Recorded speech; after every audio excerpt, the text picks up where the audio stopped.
자, 새로운 아침입니다. 오늘 우리에게 주시는 시편 77편 1절에서 9절의 말씀으로 우리 함께 귀한 교훈을 나누기를 원합니다. 먼저 기도 제목 한번 따라 하시겠습니다. 고통의 밤을 기도로 이겨내게 하시고 의심이 믿음으로 변화되게 하소서. 아멘. 우리가 살다 보면 지독히도 잠 못 이루는 고통의 밤들이 있습니다. 육체적인 질병이나 환경의 어려움으로 인해서 고통당하고 고민할 때 잠을 통 이루지 못합니다. 여러분들도 그런 고통의 밤, 괴로운 밤을 기억하시죠? 많은 경우에 육체적인 고통보다는 정신적인 고통이 더 괴롭고 힘들 때가 많이 있습니다. 그런데 오늘 본문 시편 77편에 나타나는 시편 기자는 믿음이 있는 성도인데 밤잠을 자지 못하고 있습니다. 왜냐하면 육체적인 고통도 매우 심각한데 영적인 고통, 정신적인 고통이 더 심하기 때문입니다. 그 이유는요, 고통 속에서 아무리 기도해도 하나님께서 응답하시지 않는 침묵 때문입니다. 육체적인 고통도 심한데 하나님의 침묵이 이 시인에게는 너무나도 충격적이고 괴로운 상황인 것입니다. 그래서 이 시편 기자가 어떻게 문제를 해결해 가면서 하나님의 은혜를 회복하는지를 우리가 영적인 교훈으로 살펴보고자 합니다. 자, 첫 번째로는 어떤 절망적인 상황에서도 기도는 포기하지 말아야 한다. 기도는 포기하지 말아야 합니다. 1절을 같이 읽습니다. 1절 시작. 내가 내 음성으로 하나님께 부르짖으리니 내 음성으로 하나님께 부르짖으면 내게 귀를 기울이시리로다. 자, 이 시는 기본적인 믿음이 있어요. 뭐예요? 하나님이 기도하면 응답하신다는 믿음이 있다는 겁니다. 이 믿음은 기본적이면서도 매우 중요한 기도의 기초입니다. 하나님이 기도하면 응답하신다. 하나님은 살아 계시고 말씀하시는 분이시다 라는 이 믿음이 우리로 하여금 우리의 신앙을 지키게 하고 기도하게 만드는 거죠. 그러나 이번에는 하나님께서 응답하시지 않는 것을 경험한다라는 겁니다. 여러분, 우리가 기도해도 하나님이 응답하시지 않는 때가 있습니다. 그렇게 느껴지는 때가 있죠. 이 정도 기도했으면, 아니 다른 때보다도 더 열심히, 더 열정적으로 더 많이 기도했기 때문에 하나님께서 응답해 주실 것이라고 기대할 수 있습니다. 그런데 하나님께서 침묵하신다라는 것입니다. 그래서 하나님으로부터 멀리 떨어져 있는 것 같은 냉랭하고 심상치 않은 영적인 소외감이 기도를 포기하고 싶은 마음이 들 정도였다라는 것입니다. 그래도 이 시인은 기도를 포기하지 않고 있어요. 더욱 자신의 목소리로 부르짖으면서 기도합니다. 이 기도는 굉장히 힘든 기도예요. 기도에서 응답받은 경험이 있는 성도에게 있어서 하나님의 침묵은 어떤 고통보다도 무섭고 두렵고 괴로운 영적인 고통입니다. 왜냐하면 하나님 기도하면 응답하셨고 부르짖으면 하나님께서 어떤 방식이든 간에 내 삶의 표적을 보여주셨는데 아무리 기도해도 하나님이 응답하시지 않는다고 할 때, 그러면서도 하나님의 존재를 부정할 수 없고 하나님의 존재를 너무도 확실하게 느끼는데 하나님이 대답하지 않을 때 하나님을 무시할 수도 없고, 그렇다고 해서 기도의 자리를 떠날 수도 없고 하는 이 영적인 불안감, 그 소외감, 이 고통은 이루 말할 수 없다라는 것입니다.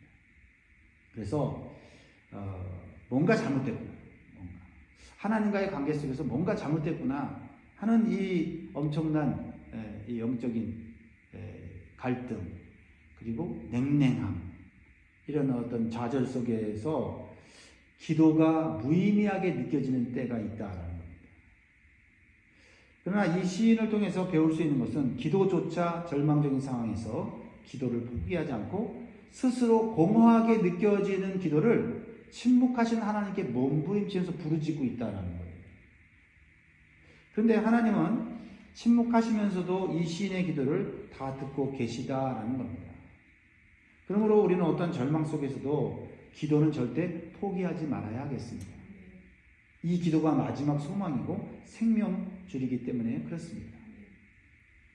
이 시인의 기도는요, 절망의 고통 속에서 계속되고 있는데, 두 번째로 주시는 교훈은 사람의 위로를 거절하고 하나님의 위로를 구하는 기도를 하고 있다는 것입니다.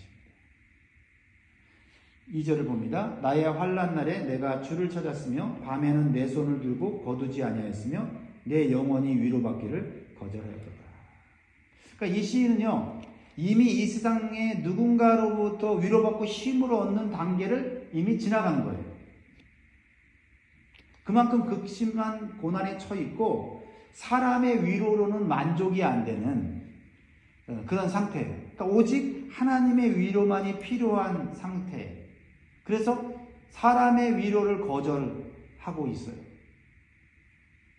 그래서 환난의 밤에 주 하나님께 나와서 손을 들고 기도를 하는데요. 그 기도의 손이 내려오지를 않아요. 끈질기게 기도하고 있는 이 기도자의 모습을 보여주고 있는 것이죠. 아마 그가 당하는 육체적인 또한 환경적인 고통을 위해서 주변 사람들의 위로를 받았을 거예요. 그러나 그 사람들의 위로는 그 영혼을 위로하지 못했기 때문에 사람의 위로는 거절한 거죠.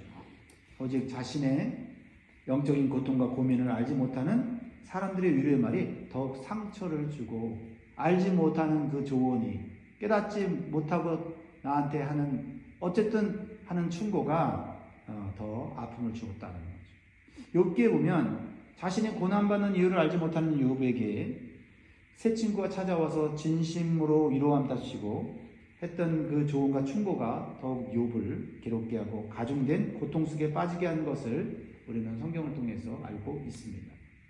결국 믿음의 사람은 참된 하나님의 위로를 받아야 다시 일어설 수가 있습니다.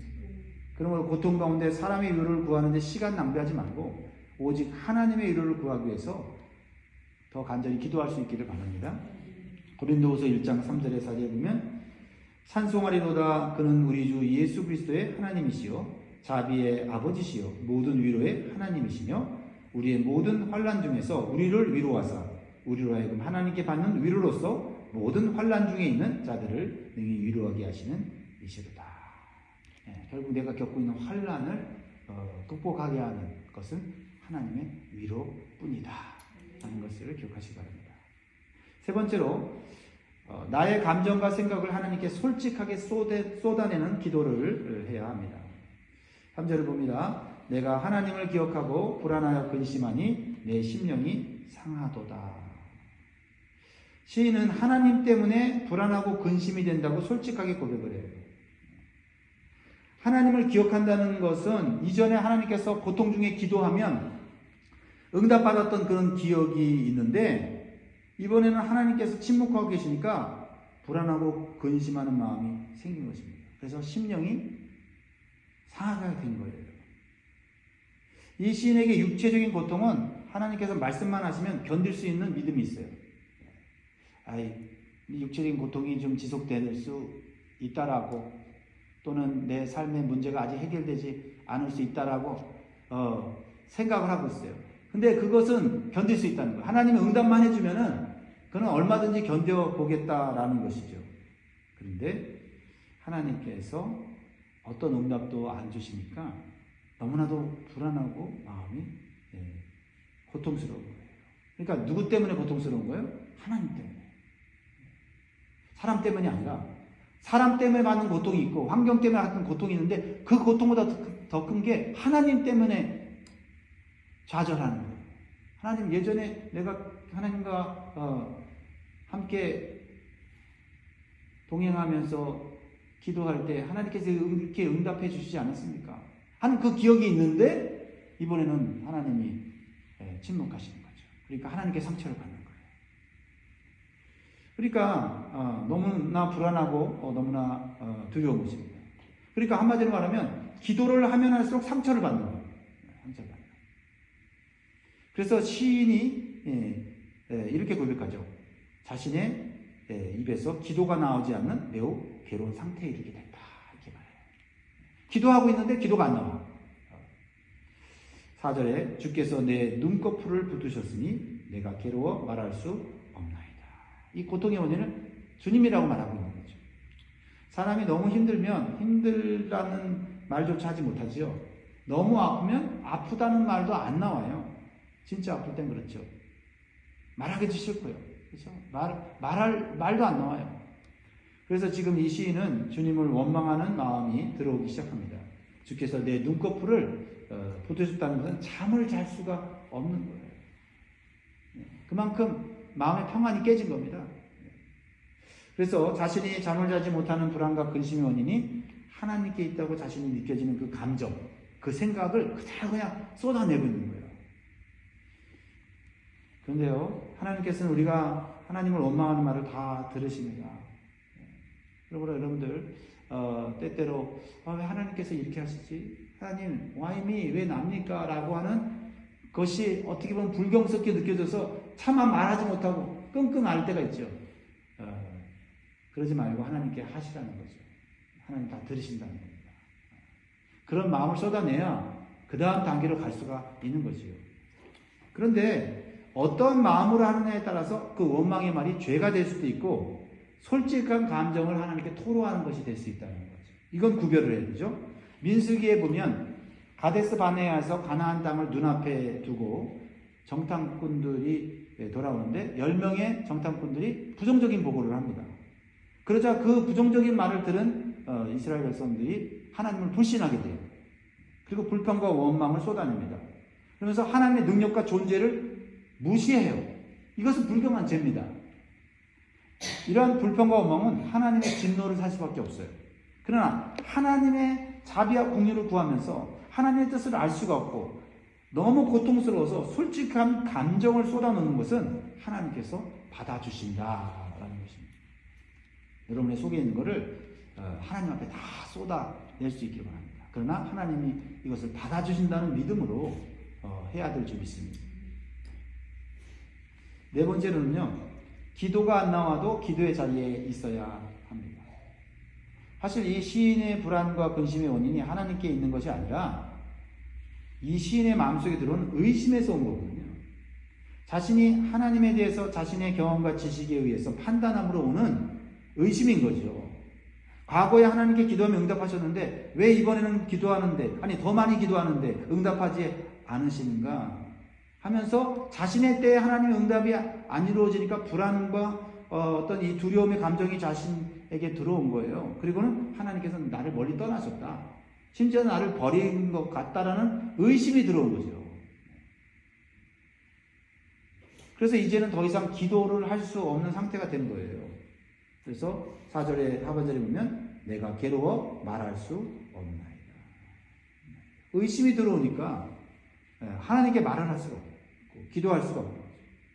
그런데 이 시인이 잘하고 있는 거 뭐냐면 이 괴로움의 시간을 버텨내는 것은 기도도 나오지 않는데 기도의 자리에는 앉아있다. 하나님께서 내 기도를 듣지 않는 것 같은 감정이 느껴지지만 하나님의 존재를 부정할 수 없는 믿음이 있기에 그 믿음으로 그냥 기도의 자리에 앉아있는 거죠.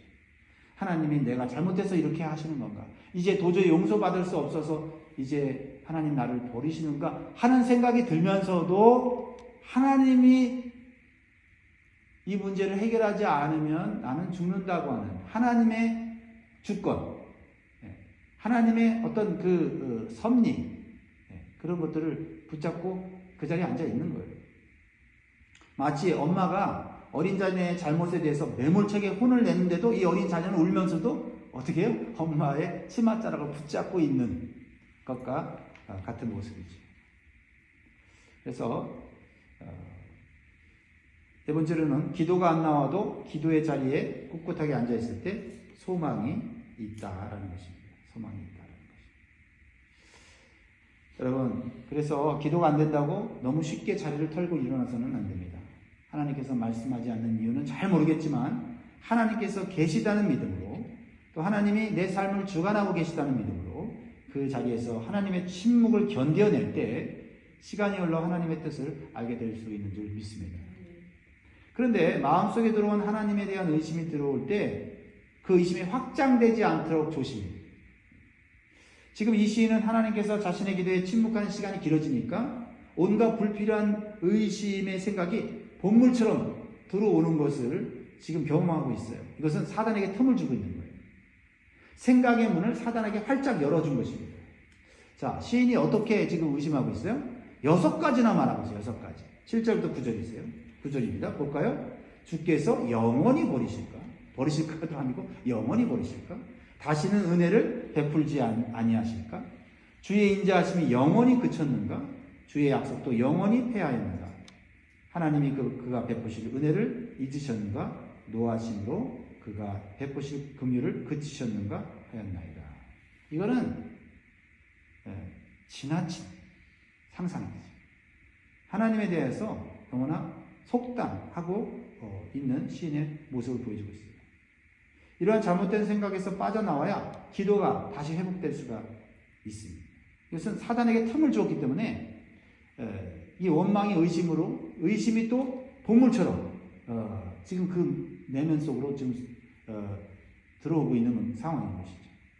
자, 어떻게 이것을 이겨낼 수 있을까요? 마지막으로 시인이 하고 있는 이 의심의 말을 거꾸로 믿음의 말로 기도로 바꿔야 됩니다. 자, 이 의심의 말을 저는 이렇게 믿음의 기도로 바꿔보았어요. 주님이 영원히 나를 버리지 마세요. 다시 은혜를 베풀어 주세요. 주님의 인자하심을 영원한 것으로 저는 믿습니다. 그래서 주의 약속을 끝까지 붙잡게 하여 주옵소서. 하나님 나에게 베푸실 은혜를 기억해 주시고 이 연약한 죄인에게 다시 긍휼을 베풀어 주세요. 여러분, 의심과 믿음은 어떻게 보면 한 끗 차이. 그래서 뒤집으면 믿음이고 뒤집히면 의심인 거죠.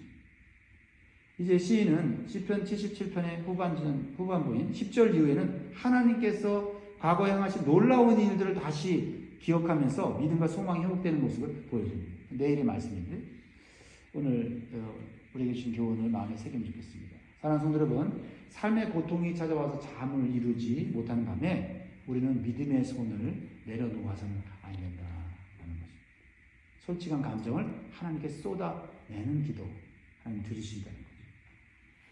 그리고 하나님의 침묵에 대해서 내 시각으로 내 경험으로 함부로 단정짓거나 판단하지 말라고 하는 것입니다. 하나님은 우리의 생각대로 움직이시는 분은 아니에요. 그러나 우리와 함께 하시는 분이십니다. 언제나 우리와 함께 하시며 우리가 받는 고난과 고통 속에서도 우리의 구원과 풍성한 삶을 위해서 성실하게 일하고 계심을 믿으시기 바랍니다. 그러므로 고통과 고난의 자리에서 여러분 기도하기를 멈추지 말고 기도의 자리를 떠나지 말고 기도가 믿음으로 바뀔 때까지 회복될 때까지 기도로 승리할 수 있기를 주의 이름으로 축원드립니다. 기도하겠습니다.